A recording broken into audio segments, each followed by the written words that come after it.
Welcome to Fated Evidence, unraveling the past one clue at a time, with your host, retired detective captain and private investigator, Vince Wallace.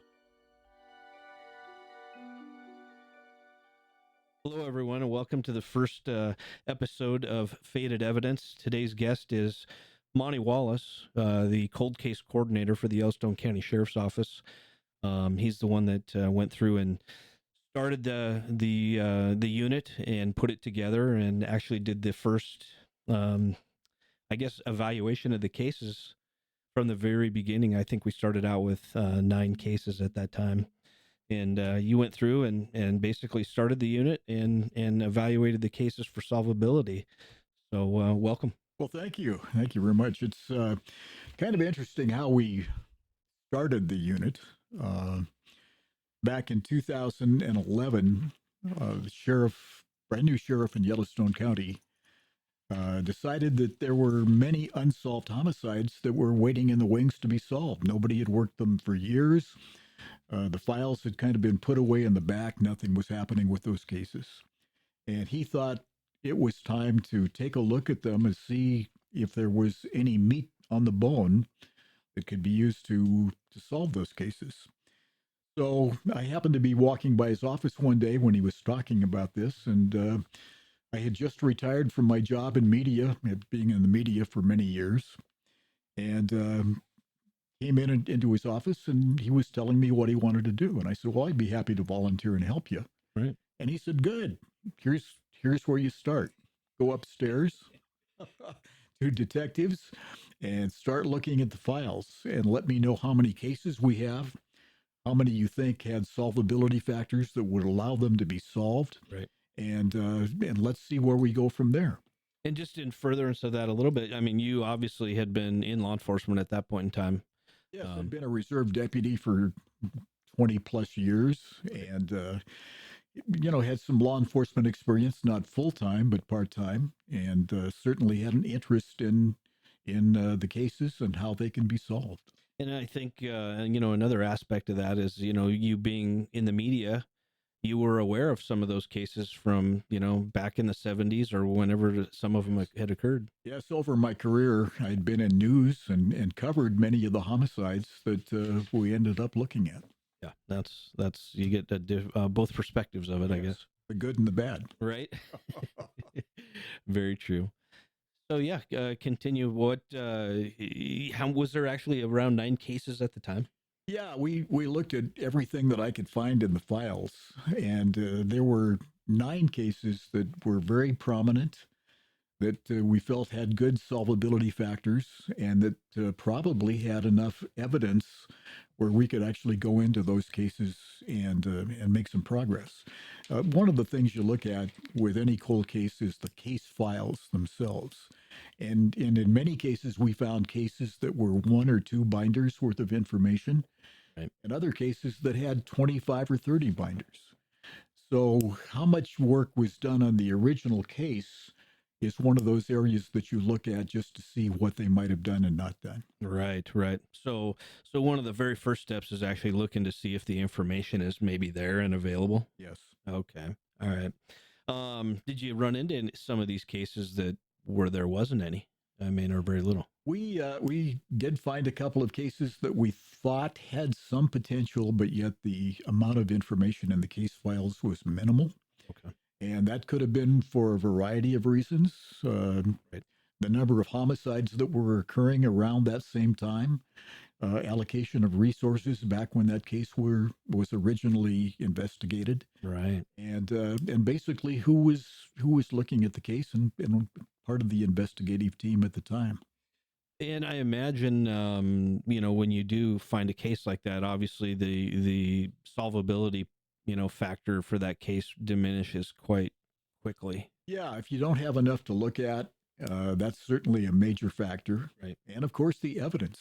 If there was a lot of primary evidence that was taken and well preserved over the years, right, that's a big one.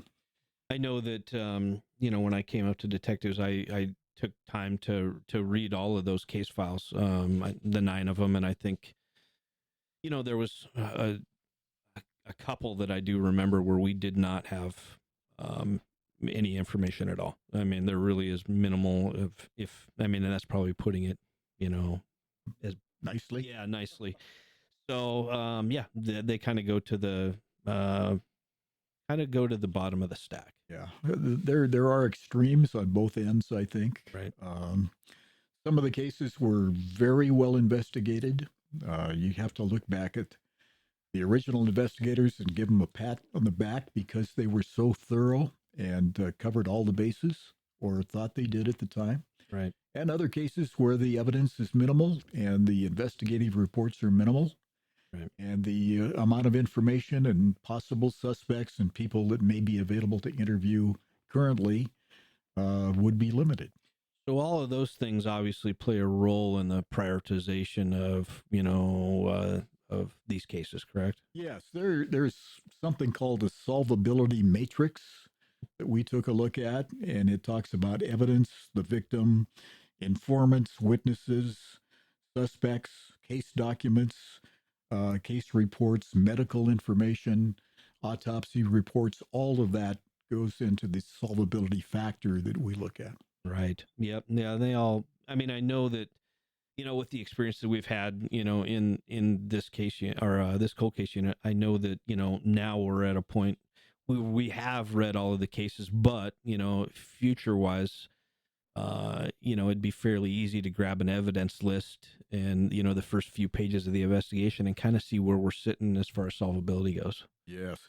It's amazing to look back now at some of the things we did originally in putting the unit together and trying to go at it from several different angles. Right. To organize the unit, first of all, we wanted people with experience. The county had no budget for this, by the way. There was no money. Right. They were willing to give us old computers, office space, a couple of telephones, and that's what we used. Yeah, and it works. Yeah, there was no really new money available. Everything that we had for resources was used, right, and surplus within the county. Which is kind of one of the things that's I think that needs to be put out there to agencies and whoever, that you can put together a cold case unit with really no money on the books, basically. Yeah, and this was certainly the case in our situation. We looked at it and said, well, let's see what we can do with no money, first of all. Mm-hmm.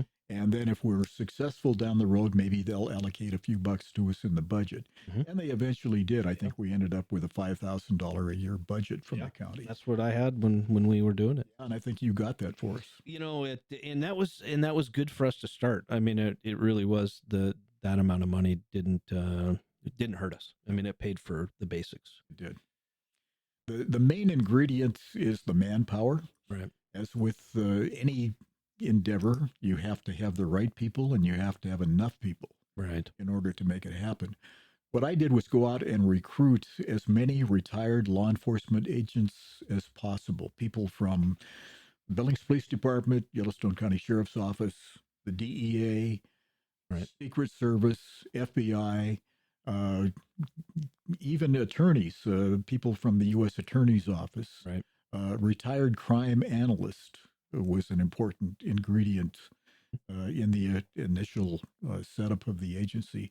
We needed people with the right skills and the right environment that could come into the unit and review the files, take a look, and look for holes, look for things that had been adequately covered, and then make a recommendation from there as to which way to go. Right. Yeah, and that was something that I had mentioned that will probably be attached to the beginning of this podcast, is a little bit of how volunteers played a huge role in the cold case unit, and can in any cold case unit, really, if they have the right skills.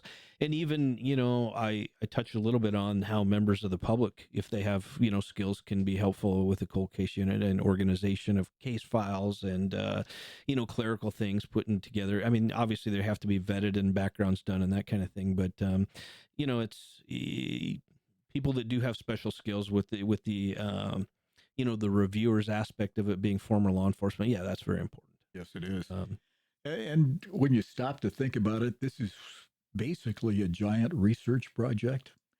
You're going through files, some of them 40, 50 years old. You're putting together a report at the end of your review that indicates what you found. Mhm. So it's in many ways a research project that stems from the very start of the case all the way up through today when the case is being reviewed. One of the things I remember very, very specifically was the case files weren't exactly organized the best. And I know that, we collaborated on that and got some volunteers together that were able to put those case files together for us so they were actually usable and we could actually investigate them. Yeah, even though that they were in binders and stored for years, many of them had never been really assembled properly. So we took a look at what other agencies were doing, how they put their case files together, what order they used, how they separated them, and I think Los Angeles County Sheriff's Department was one of the agencies we looked at. Also LAPD, plus other agencies around the country to see what the best practices were in putting those files together. Yeah, that was the start of it. I mean, once those were put together, it made it a lot easier for, the reviewers, the retired law enforcement people to come in and, look at the cases because they were put together in an orderly fashion. And that's a big part of where, the start is in reviewing those cases. One of the things I wanted to ask you about is when we're going through these cases initially and you're, looking at them for solvability, was there certain maybe factors that you were looking at for, the solvability of them? I mean, just to see if there was a potential for DNA evidence, or was there fingerprints involved, or what kind of things are you looking for when you're in there? Well, in our particular case, many of these cases, when they actually occurred, DNA was not a factor. Absolutely. It wasn't known. It was probably a scientist's dream that many of these things could be solved with DNA, but DNA wasn't one of the things that people were out collecting at the time. They would look at fingerprints. They would look at blood types. They would look at that kind of physical evidence Right. that may be used later on in a prosecution. It wasn't until the 2000s, really, that a lot of the DNA information really started to become a factor. In one of the cases we had from 1973, testing that was done in 2007 became a primary part of the evidence factor that we used in solving that particular case. Right. So many of the cases, it was just basic fingerprint evidence, interviews with people involved, with suspects. That was what we found in the files. Makes sense. Yeah. So far we're at, the review of the files, putting them in a readable, usable, investigative, platform, so to speak, or manner to where they could be reviewed. The reviewers now, that you talked about, that you recruited, all volunteers, correct? All volunteers. Um, I can't say enough of, how big of a difference that made. When I'm running the detective unit at the time, you've got, general investigators and detectives that are working their crimes, that are coming in on a daily basis in their investigations. Yeah, they're very busy. And it was very nice to have these retired investigators come in and look at those cases and review them. I know you had mentioned at one point in time that they had wrote a supplement at the end, and those supplements, I know, went to you first, and then they eventually came to me. And in the next part of the process, basically those supplements were given to general detectives that were assigned those cold cases at the time to follow up on those leads. Is that right? That's true. The process with the reviewers was interesting because each of them had their own set of special skills. Yes. We didn't assign a case to a reviewer that they had worked on originally because we wanted fresh eyes. We wanted a new perspective. We wanted a new outlook We wanted people that would go in and not use preconceived notions about a case. We wanted them to develop new theories and new ideas. And that's why we did not give a detective as an example, a retired detective that was one of our reviewers. We didn't assign them a case that they'd originally worked on. They could certainly provide information to us if they wanted to about their memories on that case, but we didn't assign them that case. And I think that was an important factor because it gave us a totally new look at each case, the evidence involved, and the circumstances involved. Very, very smart. I mean, when you look at it like that, that's very smart. Because, if one of them had, investigated the case initially, obviously they had theories in their mind of, who was involved, and that's not anything you want to do. You want the fresh eye approach. Yeah. There are reasons why cases aren't solved, and they a variety of reasons: manpower, the time involved in the investigation, the skills of the investigators. All those things are factors. Many of our cases were very well investigated. Some were not quite as well investigated originally, but all were there and all had basic information that could be used that new people looking at those cases could come up with new ideas. I know we had touched a little bit on the going through the cases for solvability factors, and I think we need to make it clear and well known that just because the cases didn't contain what we felt was usable evidence for furthering the case or future prosecution or anything like that, we did not just throw the cases aside and shelve them. That isn't what happened. And if you want to touch on that, you can. I know that what we kind of did is just put them at the bottom of the stack, and then you were very instrumental in putting out the cases in the media with the website with all the videos on it. Well, being in media for years, I knew the power of the press, and being in radio and television, they were looking for stories about this type of thing. One of the things we did was put out press releases on the organization of the cold case when we started it, the entire unit. We took a look at areas that we could provide a certain amount of information to the general public that would entice them to perhaps think about something that occurred back then that might be helpful in the case. We put together videos on each case, probably 20 to 30 minutes long, talking about the case. And a local person named Lynn Turner Fitzgerald put that together with a grant from a foundation. So that did not cost the unit anything to have those videos done. We then put together a website. Each of those videos was linked to that website, and people were urged to go to the website, take a look at the cases, and let us know if they had information. Over the years, a lot of things change. People's relationships change.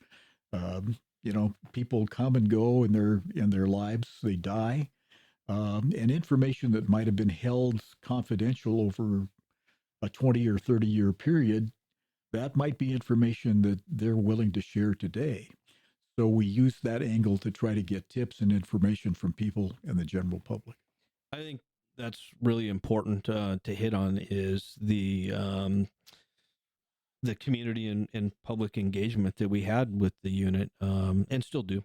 Obviously, I'm still part of that unit as well as you are.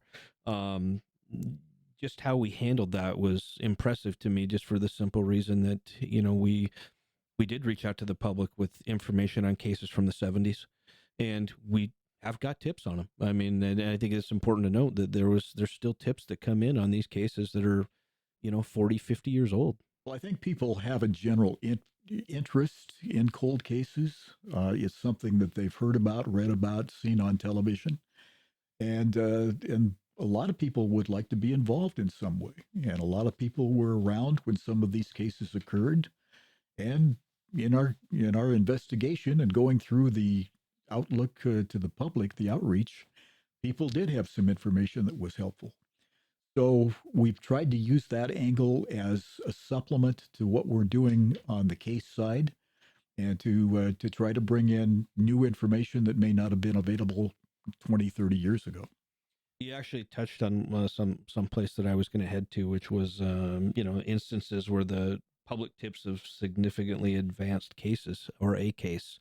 And I don't know if we've ever had anything that has been a significant advancement in a case, but we have got tips that have been usable. We have, and as you're right, most of the cases it didn't pan out, but it gave us a new avenue to look at, new people, persons of interest that we could interview, and people that really hadn't been talked to in the original investigation.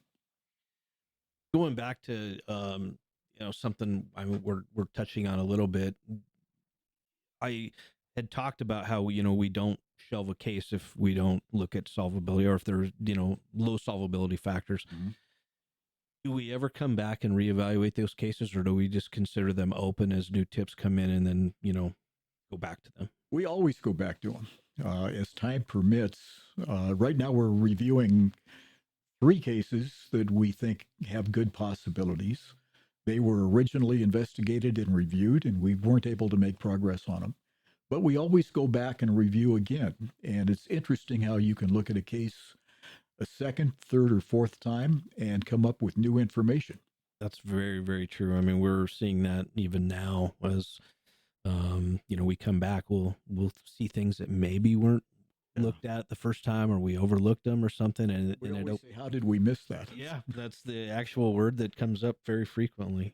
One of the other things I wanted to ask about, and I you've been a big part of this as well, is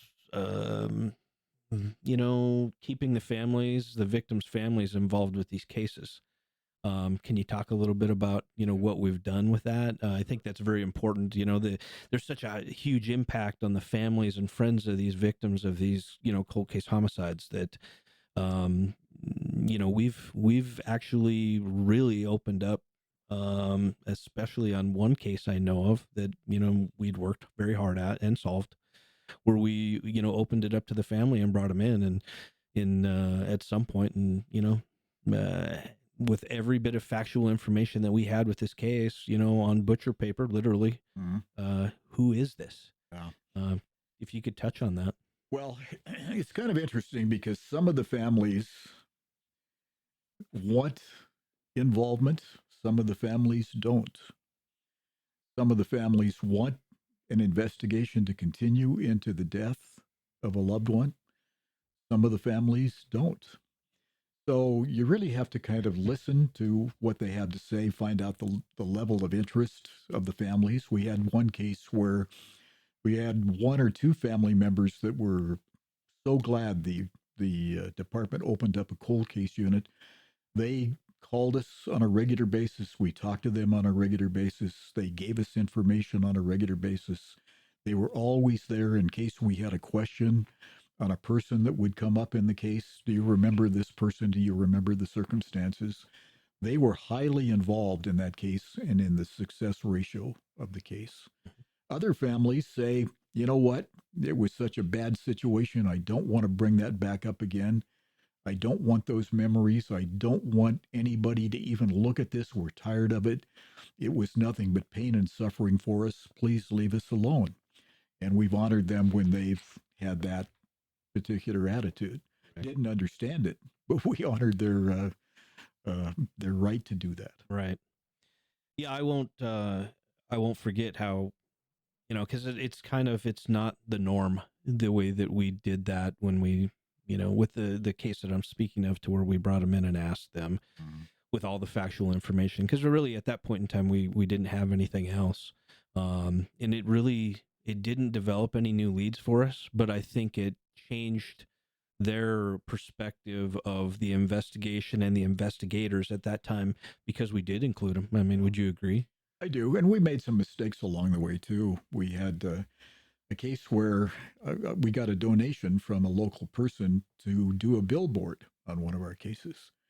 And we put that billboard up right on the main street in Billings where people were going up to the airport.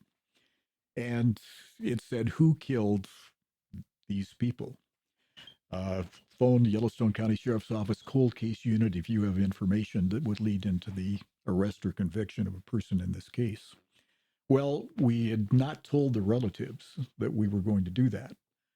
Within about 30 minutes of that billboard going up, we had phone calls from the relatives who were very upset, saying, "This was such a shock. How could you do this to us? Right. We had no idea this was going to happen." And certainly that was my fault. I should have been on the phone with those people saying, "Hey, you're going to see this.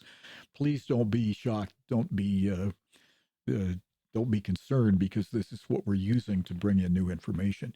When we explained it to them, they certainly understood, but for many of them, that was a shock they didn't expect. So I think you have to be cognizant of what these people are going through.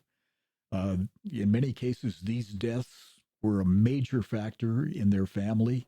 It caused relationships to change. Uh, so I think you have to look at each victim and the family separately and say, we need to keep you informed if you want to be informed. I think the good thing about the case that you're talking about is it did get solved. Yes. It was the oldest cold case that we had, and we did absolutely solve that case. 1973.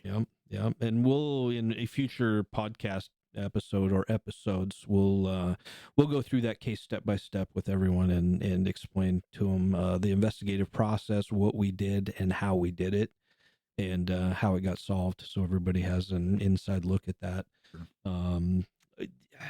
The other thing I wanted to ask you is, are there any common misconceptions about cold cases that you would like to address? I mean, is there anything that, there's any kind of misconceptions people may have as far as the investigation or the cold case unit? Or, I think a lot of people look at them and go, oh, well, those cold cases are shelved, and people don't think that they get looked at. And I think in a lot of agencies that might happen. They don't have the manpower and such. Yeah. But do you know what I'm saying? I mean, is that... Well, for instance, in our office, we have 8 detectives as an example, and each of them have probably 40 active cases going on at any one time.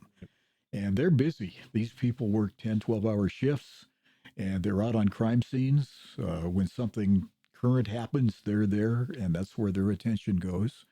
And in many cases, that's why these cold cases really get set aside. So what a cold case unit really does is bring that to the forefront. You've got a group of people whose sole job it is to investigate, research these cases, and then provide that information to the detective. And job for free. Let's add that in there, because these are all volunteers, by the way. That's right. No pay, no nothing.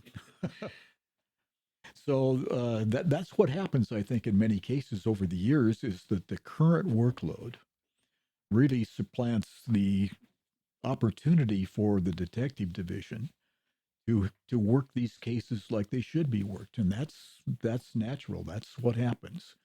So a cold case unit really is a group of people that take over that responsibility and continually work these cases, and then bring that information back to the detectives and say, hey, look what we found here. And go investigate it. Yes, go interview these people, go see what's gone on here, and this is a lead.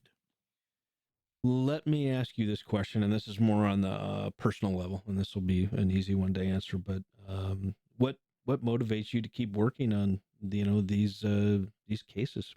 I mean, it's not for everybody. No, when the sheriff first asked me to do this, I thought a year, maybe 2 years, and we'd be done. And that was 11 years ago, 10, something like that. A long time ago.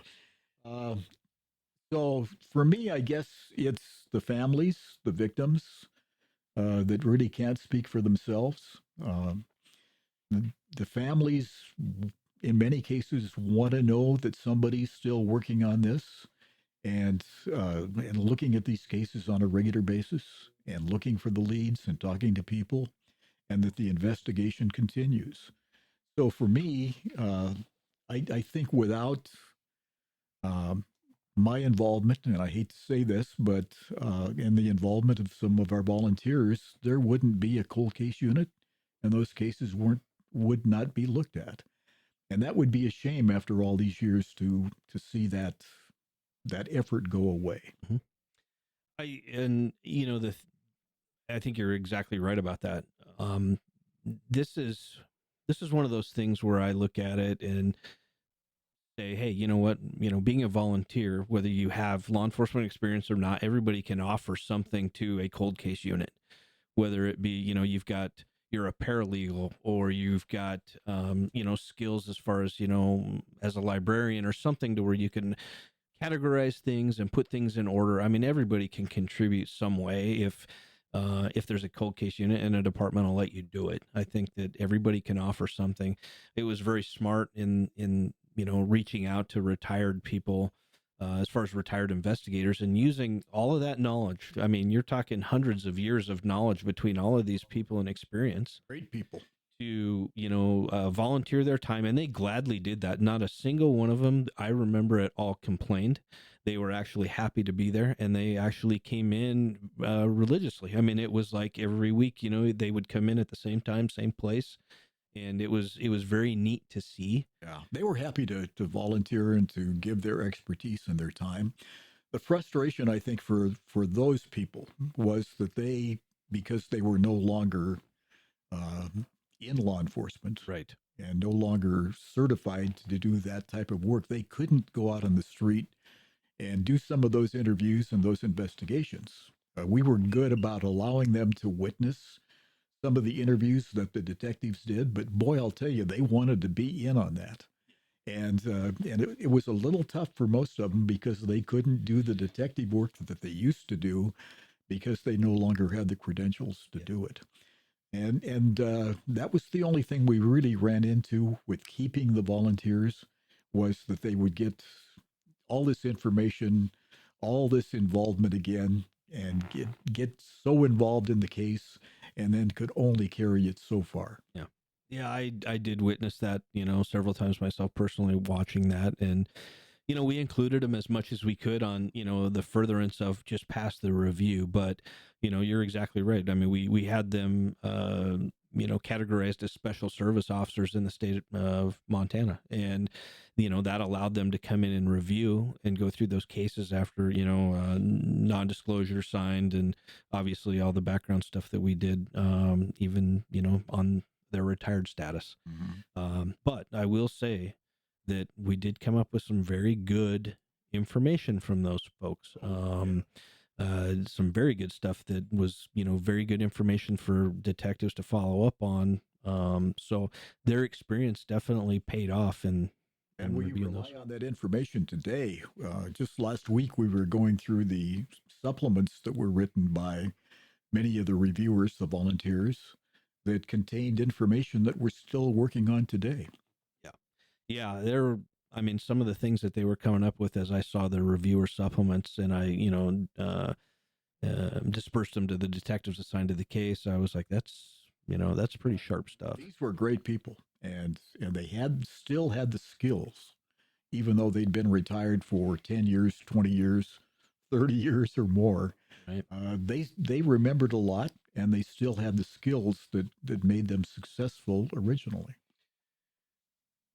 What do you see as, I guess the best word is, the biggest challenges that we face with, these kind of cases, when we're looking at them? I mean, is it, the time frame that's passed and the people that have died that, we need to talk and interview? Is it, when we do come up with suspects that are deceased? I mean, what are some of the biggest challenges you see that we're experiencing in this cold case unit? Well, it's certainly people that were part of the original case back then that are no longer with us. That's certainly a challenge.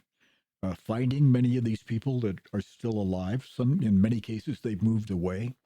I know in the case from 1973, we used service assists from agencies all across the country, dozens of them. I was going to ask you, that's another question coming up here. It's amazing where people move over the years, all parts of the world. And to find those people is a challenge, and that's part of what a cold case unit would do. Evidence is another thing. Evidence deteriorates over a period of time. Certainly, that's not true of fingerprints and things like that, but DNA degrades. And surprisingly, it doesn't in many cases we've looked at, where the DNA that was obtained back then, back when DNA was not a factor, is still available today if the evidence was collected properly and stored properly. It says a lot about the investigative process and methods that the detectives used back in time, prior to DNA, that they packaged it right and did the right things to preserve the evidence. Gotta say that without that, we'd be lost in many of these cases. Uh, we always look at what the end result is going to be. And in this case, to prosecute a cold case, really there's a high bar to reach before you can get there. And our local county attorney told us right up front that without physical evidence, i.e., DNA in most cases, linking a person to that crime scene, that he would not prosecute that case. Which is pretty accurate with most prosecutors around the country. That's I mean, at this point. It's a high bar. So if you see a cold case that's been solved, you know that there was enough physical evidence to really link a person or individual to that crime scene. So it's got to be a good case, and you always look for that evidence that'll help get you there. In that same vein, what are, in your experience, or what are we seeing as the most modern type techniques being used? I mean, obviously, in my mind, what comes to my mind is, genetic genealogy. Yeah, that was where I was going to. Thinking back at where we were a few years ago, we'd see these ads on television saying, send in your DNA to a particular company, and we'll tell you about your relatives. We'll tell you who those people were. So we looked at that and said, gosh, why wouldn't that work for law enforcement? Why couldn't we use that same information to help find people that were involved in these particular cases? Well, naturally, privacy rights come into play and rules and regulations come into play. But over the years, genetic genealogy has developed to a point where DNA that has been sent into one of the companies that allows law enforcement to use that information has been used to find relatives of people that left that DNA at a crime scene. And that's solved, in our particular case, one case from 1973. The genealogists took weeks and months to find that information, but they were able to trace that DNA back to an immediate relative, a cousin, a brother, a family member of the person that was involved in that homicide. To date, over 200 homicides across the nation have been solved by one company alone, Parabon, that have been used to solve cases that were still open after many, many years. So genetic genealogy really is the new power weapon to use in cold cases. You're exactly right. I mean, we've used Parabon a couple times, and currently use them, and obviously, CC Moore is part of that. She's done a great job. CC is a unique individual, and she has a set of skills, and the people that she works with have those skills that allow them to go back in time. And they go back probably 100 years and then work forward. They develop a family tree. They have information available to them that, frankly, law enforcement does not have available. Just by the genealogists and the family trees of people. So it's amazing what they can do, and it's become a real tool for cold case units. It's a great tool under the right circumstances, and as long as we use it right. You can't solve all cases. No, it's not, definitely not for every case, but I will say that CC has definitely been great to work with for us and are with us and helped us out tremendously, and she's always right there when we have questions or whatever. Interesting on the case that she worked with from 1973. She knew about that case. She had read about it. She had been into Billings and had information on that case. When we brought it to Parabon and to CC, she had a lot of information already and was ready to tackle it and go with it. Takes a personal interest in those cases. Yeah, that's great. Love it. I mean, you can't get any better. So, Um, one of the other things I know we had touched on a few minutes ago was collaboration with other law enforcement agencies as far as cold cases go. Now, I know that when I was running the detective unit up there, if we had the money in a budget, we would send people, to places to do things and get DNA. But I know more often than not, because a lot of information that comes in is quote unquote a rabbit hole. And, we don't have the budget money to be sending people all over the country. We utilized other law enforcement agencies to assist with that. Can you touch on that a little bit? Yeah, it's called a service assist. And we would make a formal request to an agency, for instance, in Arizona, Florida, California, and say, would you go talk to this particular person? This is the circumstances involved. These are the questions we would like you to ask, and this is the information we would like to obtain. Can you go and assist us in this case?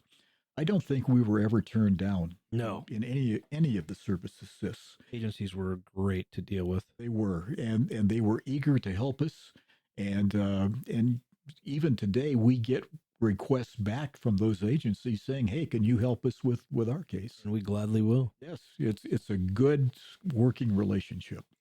What about collaboration and or working with? I know we talked about CC Moore a little bit, but other forensic people and experts. I mean, obviously we, at points in time would call up forensic experts and ask questions as far as how the likelihood of getting DNA off certain things or those type of things. Is that something that you want to discuss? Yeah, first of all, having a relationship with your state crime lab is important, and they control so much of what happens with DNA and evidence collection in your state. Or not. Yes, or not. And so it's important, I think, to be able to work with them and to make sure that they have the resources they need to help solve some of these cases. Here in Montana, it's a situation where our lab hasn't been funded properly for many years. They do the best they can with what they have, but they really need assistance and more people and money in order to be more effective. We've had to go to outside labs, and that's expensive. The state crime lab will process your DNA for no charge. The FBI crime lab will process your evidence for no charge. A private crime lab, and there are dozens of them around the country and around the world, they charge you on a per sample basis to process that DNA. And in many cases, the state labs are so backed up with a large inventory of evidence to be processed that it might take a year or more for them to tackle your DNA, your evidence that you've submitted. So in order to make progress in many of these cases, we've had to go out and raise money, get donations to allow us to buy processing time through private labs. And that's one of the things we run into on a regular basis is where to send the evidence. How can we get it processed in a reasonable length of time?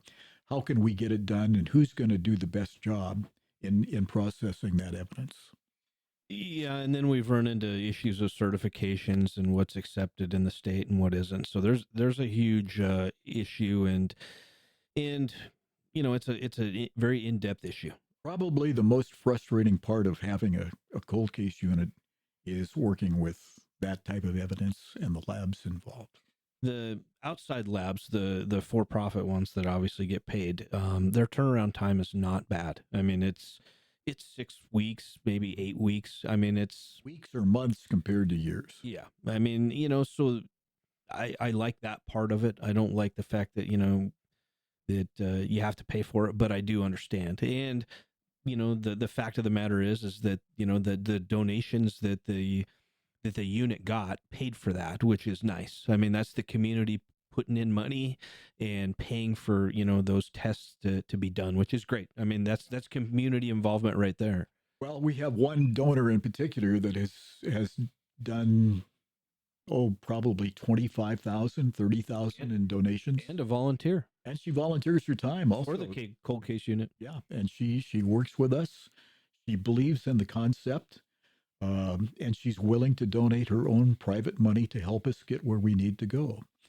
Um, One of the frustrations of a cold case unit is that everything takes forever. And if you can shorten that processing time on DNA processing and evidence processing, it really makes a major difference. Right. And that's where the private labs come into play. Yeah. Yeah, that is one thing that's kind of a topic in its own. Yeah. Yeah, and at some point, like I said in another episode, we'll go through the 1973 case and we'll explain what processes we used in labs and how we did phenotyping and genetic genealogy and all sorts of stuff, starting with STR and going from there. So that'll be interesting. One of the other topics on collaboration that I wanted to ask, and you might have an answer for this, you might not. What resources or support would you like to see more of to help with type of investigations? I mean, is it that we need more detectives? Is it that we need more money coming in, or is it Or all of the above? all of the above? I mean, yeah, I guess any and all resources. I know that what NIJ has a grant that's out there that they did years ago that was for cold case DNA. I mean, Yeah, we tried for some of those, and remember that. We're unsuccessful. Right. Usually, LAPD or Chicago or New York ends up with Kansas City. I mean, yeah. yeah. It's frustrating from a standpoint of resources in a small agency, for an example, where you have 7 or 8 detectives. If you have a homicide, you can count on every member of that detective division being involved in the investigation of that current homicide, as they should be. Yes. And that could be for 2 weeks, 2 months, 6 months, or longer, depending on the homicide. Right. All the resources go into solving that current homicide. And anything that a cold case unit wants to get done during that time kind of gets put on a shelf. It's secondary. Mm-hmm. So that delays the solving of some cold cases. And that happens in all departments where they don't have dedicated detectives, full-time detectives working cold cases. Yeah. Major agencies, for instance, Los Angeles Police Department, LA County Sheriff's Office, they have detectives, full-time employed detectives. Retired employed. Yes. Retired employed. Retired employed. They bring them back and they pay them to work these cold cases. You won't find that with smaller agencies. The budget just isn't there. We've often wished that we had a Vince Wallace, as an example, that could come back and work these cases full time. What could be done would be triple and double what we currently do, because we've got somebody that's certified, that's sworn law enforcement, that is going out and doing those interviews. Having a dedicated full-time person in any cold case unit would be the ideal situation. I read frequently in the last couple of years, even, where cold case units are shut down, sometimes temporarily, sometimes completely, because of people. There's just not enough people in the agency anymore to run them, and they don't have enough detectives because they are dealing with the very issue you're talking about when they do get a current hot homicide and everybody's on it. And so I've read a few times where some of these cold cases, even for bigger agencies, have shut down because of that. So that is an issue. Yeah, you really have to investigate the cases. A case that's on the shelf does not get investigated. A case that is not active and have people working on it on a daily or weekly or monthly basis, those cases normally don't get solved. Right. Unless something comes forward and there's a break in the case that just comes in the door. That doesn't happen often. Cases that are investigated get solved, and cases that aren't usually don't get solved. You can't wait around just for tips to come in. I mean, unfortunately, it's just, the ones that don't have a whole lot of solvability factor to them obviously go to the bottom of the stack, and that's kind of a different situation. You might not have complete case files. You might not have complete records from 30, 40 years ago or whatever on a really cold case, but, they're probably, they're going to sit there until a tip comes in. And unless, you find something. A lot of the things that I've noticed is you'll be reading a cold case and some of the players in it tie into another case. And all of a sudden now you're back into that one that didn't have much information to begin with. It's amazing how you see the same names come up over and over again. Especially in a small town. Billings is a city, but it's a small city. Sure. And you have a certain number of players that were probably involved in multiple incidents over the years. Definitely. Their names are going to pop up over and over again. They might have been cleared in one case, but not cleared in another case. Very true. What else would you like to touch on? Well, I just like to say that any city or county law enforcement agency, if you can develop a cold case unit, whether it's a volunteer cold case unit or a funded cold case unit, it's worth doing. My estimate, in a small state like Montana, there are probably hundreds of unsolved homicides, maybe thousands. And these are cases that are on the shelves at law enforcement agencies all across the state. Nobody picks up those cases. Nobody looks at them anymore. They just gather dust. That's a shame. Right. And to investigate these cases is good. It's honorable, and it's really a way that you let victims' families know that you're active in helping solve a case that the family member was involved in. Again, if you don't work them, they don't get solved. So I would like to encourage any agency, whether it's a small agency, mid-sized, large agency, take a look at the cold cases you have. Don't let them go cold or any colder than they already are. Take a look at those cases. Many of them can be solved. Right. One of the things that we didn't touch on in the process of, going through these cases is getting them entered into like VICAP and, submitting evidence to, for tool marks and, or, the firearms part of it. And I do remember the FBI came up with kind of an increased ability to run fingerprinting through for cold cases too. Do you remember that? Yeah, I know that's a little off topic where you were headed, but that just hit me that, we didn't touch on that aspect of it. Fingerprints, of course, have always been a tool in current homicides and cases and cold cases. The FBI decided to take a look at the fingerprint records that they retain and to reprocess those files and take a look at them compared with new cases. And I haven't heard much from the FBI on that lately, but I know that was something that they were looking at and trying to put together. And putting the cases you do have into VICAP, so they're available to agencies all over for similarities. VICAP is a great tool, and it's something that we utilize. CODIS is another federal database that we use, and we try to get as much DNA evidence into CODIS as possible.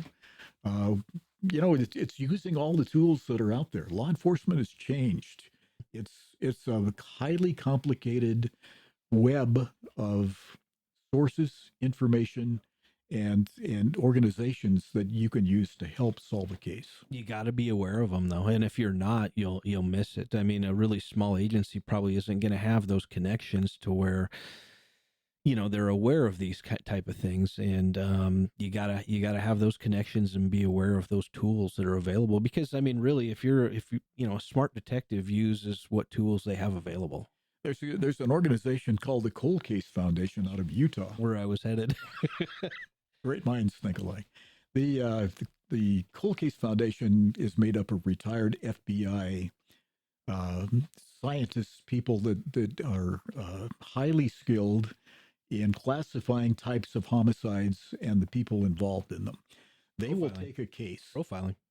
That's what we used for in our 73 case. We did successfully. Mm-hmm. They will take a case and ask for the first how many pages of a case? 30 pages, 50 pages, something like that. And they will take those 30 pages and come back and tell you what your killer was thinking at the time, the type of person he is, what his characteristics and personal characteristics are, and give you the kind of information that you can go back and use to help solve your case. And that's hopeful. I mean, that's what we hope to get out of it for sure. I mean, for free. and they really helped us out a lot. I mean, I can't thank Greg Cooper enough and Dean Jackson and those guys for, taking a look at our 73 homicide and doing a profile on it. It was good, and it was, accurate. And here we are. It's a solved case. But excellent. Yeah, using outside experts is important. Excellent resource. And we've tried to use it as a resource and give them the ability to come back to us and say, have you looked at this? Have you looked at that? Here's the type of person you should be looking for. And, and speaking of VICAP, Greg Cooper, I mean, that was, I think, one of his deals. One of the originators of that. Yep. So, well, very good info. Anything else you can think of that we didn't hit on? I mean, I know that we're kind of doing this as a behind the scenes of a cold case unit coordinator or just behind the scenes of a cold case unit. Yeah, I think the last thing I would emphasize is that a cold case unit, particularly a volunteer unit, can only be successful if they have the complete support of the organization they're working for. You've got to have, in your particular case, we had a captain who was really involved in the cold case side. You spent probably a good portion of every day thinking about or working on a cold case, right, and assisting the people that volunteer. It takes that kind of involvement from a detective captain or a detective sergeant, lieutenant that is leading that particular unit in order to get it solved. Without that support, a cold case unit can't be successful. So really important to have the right person in that job to support a cold case unit and give them the resources and time that they need. Excellent. I mean, right on. I mean, it's very true. It's gotta come from the top as well. And that full-time captain or detective sergeant can open so many doors and do so many things with the information gathered by the unit that it's a critical part of a good cold case unit. Perfect. Well, thank you. We appreciate your time and letting us pick your brain and hear about the insight and the inner workings of a cold case coordinator involved currently involved in a cold case unit. We appreciate it. Thank you. Happy to help. Any parting words for the Faded Evidence group? Go get them. Great, perfect. Love it. The views and opinions expressed by the guests are their own, and their appearance on the program does not imply an endorsement of them or any entity they represent. Any parties mentioned in whole or part of an investigation are innocent until proven guilty in a court of law. All opinions given by the host are my own.